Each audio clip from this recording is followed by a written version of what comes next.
Hi, I'm Mike. This is Neil. Yep, you can say it yourself. Yeah. Welcome to another episode 2 exactly, of Mike's Garage. What we're going to talk about today is we put a Holley EFI system, actually a TerminatorX Max, on this '06 Mustang GT. The beauty that belongs to the man behind the camera. All right. We're going to talk about first is where did we put this? Okay. Well, down here, what I did was I had the brilliant idea of carving out the insulation underneath here. And you can see I've recessed it in and then I mounted it to the firewall right there, and we routed all of the wires through an existing bulkhead that was right over there. Now, Neil's going to tell you what wires we had to fish out to make the factory ignition and everything work with this. Well, for starters, obviously you have to remove the factory wiring harness, which is going to leave you with a pigtail coming out of the power distribution center with a whole bunch of wires in it, half of which are useful. As you can see, I've got a whole bundle down here that we've capped off and stowed that are unused. And I've come through and I've labeled what we needed to hook up. We have quite a few here that are run start, key on, found the factory fan relay so we can control that with the Holley. Another run start that goes to the alternator wire. Another one that also goes to the boost solenoid. Somewhere in here, here we go. We found the 2 wires that we had to tie together in order to get the starter relay to work without the computer. Yeah, that was quite an adventure. Yep. Because what the computer does is the ignition switch has a signal it sends to the PCM. And then once the PCM receives that signal, it then actuates the starter relay to make the starter crank over. So what Neil and I did, after looking at the wiring diagrams, we slept with these wiring diagrams. We figured out that if we just tied these 2 together, this is the signal wire. One of them is the signal wire coming from the switch, and the other one is the power going into the relay that's energized by the PCM. We just tied them together and poof, now it starts right up. Go ahead, Neil. All right, well, as you can see, man, this has got all the cool stuff. Drive-by-wire set up from Holley. You want to tell them about the little red with white stripe wire that comes in the drive-by-wire kit? Yeah, there's a benefit to reading the instructions with every piece that comes along with the kit. And I can tell you this from experience. The key-on ignition wire for the main harness for the Holley is a red wire with a white stripe. Yes. Well, the drive-by-wire harness also has a red wire with a white stripe that you would assume would go to key-on power, but it doesn't. It goes to the brake switch. You know, I found out by reading the instructions. And by the car not going over 2,500 RPMs when we started it up. We hold it to the floor, it would go up to 2,500 RPMs and not move because the brakes were applied. Yes. That's what it was thinking. Since I had hooked it up to key-on power, which was my fault. So, lesson learned. Lesson in reading the instructions. Also, what do we have to do? We had to put a coyote pedal in this thing, right? So Yep. She's got a brand new apps, you can see down low, with the shiny metal finish Because on it. Gaston doesn't come in second on gas pedal. No. I don't know if you want to show off any of your Freddie Brown wire. We tried to clean some of that up. Freddie Yeah, Brown that's stuff is- spectacular. We'll just leave Freddie. Yeah. All right.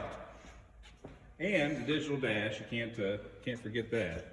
Yep. We did the best we could to make his mounting plate work with the factory dash plate. Yeah, because the plate is really nice, but it's flat. And the factory dash has a kind of a half round shape to it.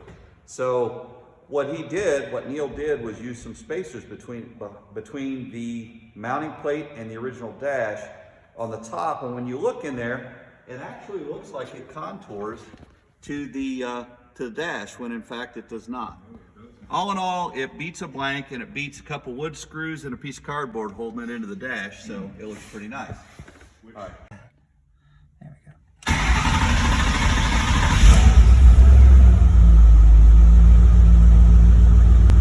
Oh, look at that, it's cool.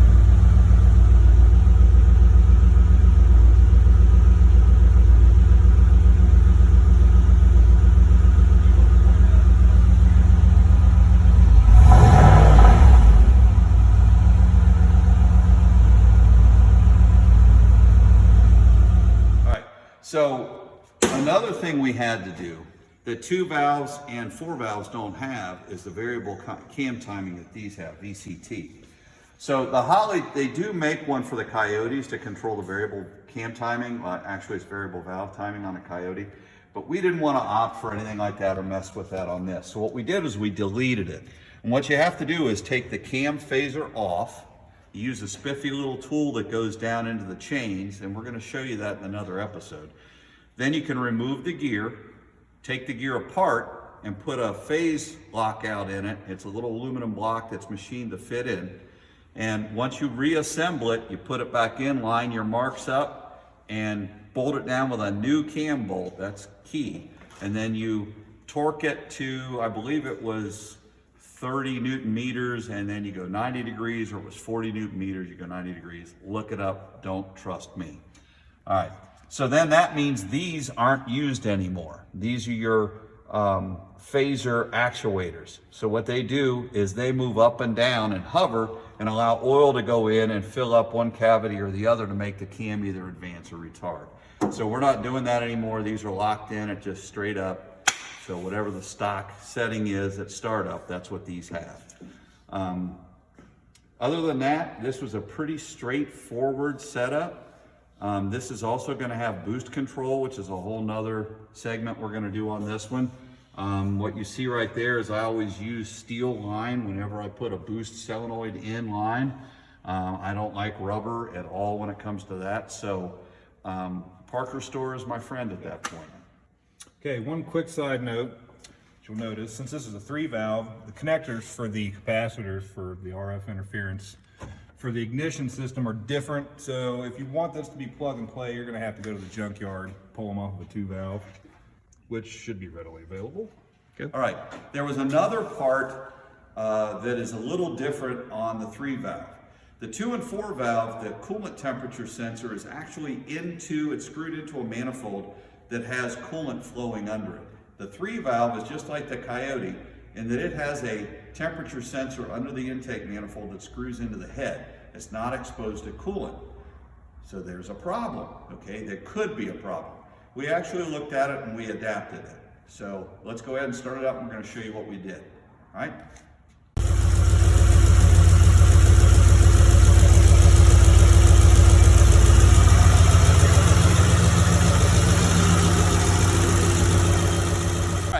So what we're going to talk about is how we figured out the CTS sensor. All right. If you look right here, you can see right here on the CTS, it is showing 147 degrees. So Neil's going to watch that while I come up front here. We're going to use our little handy Harbor Freight gun, and you can see what's it showing. And this is 148.8. 152. So you'll see maybe a 1 to 2 degree difference, but a lot of time it's right on the money. And what we did was we got into a section of the tune. I'm going to show you here. All right. We have to go offline for this. We're going to go to sensors. All right. We're going to bring up the sensors. And we're going to go to CTS. Board modular CTS. Now this offset, you see I've got a negative 10 degrees.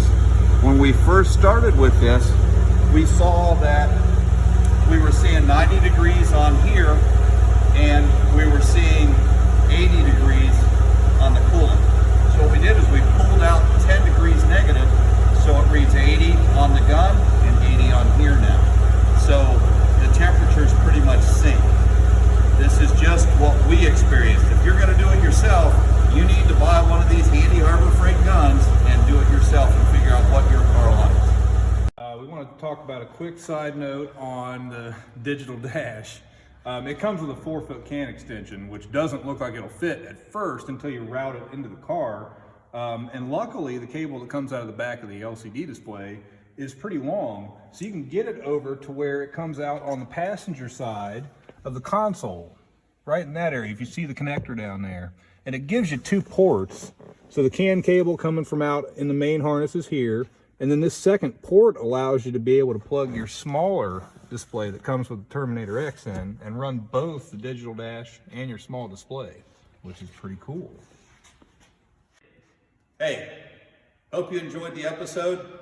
Thanks for tuning in to Mike's Garage episode 2, and hope to see you for episode 3 coming soon. Thanks for watching.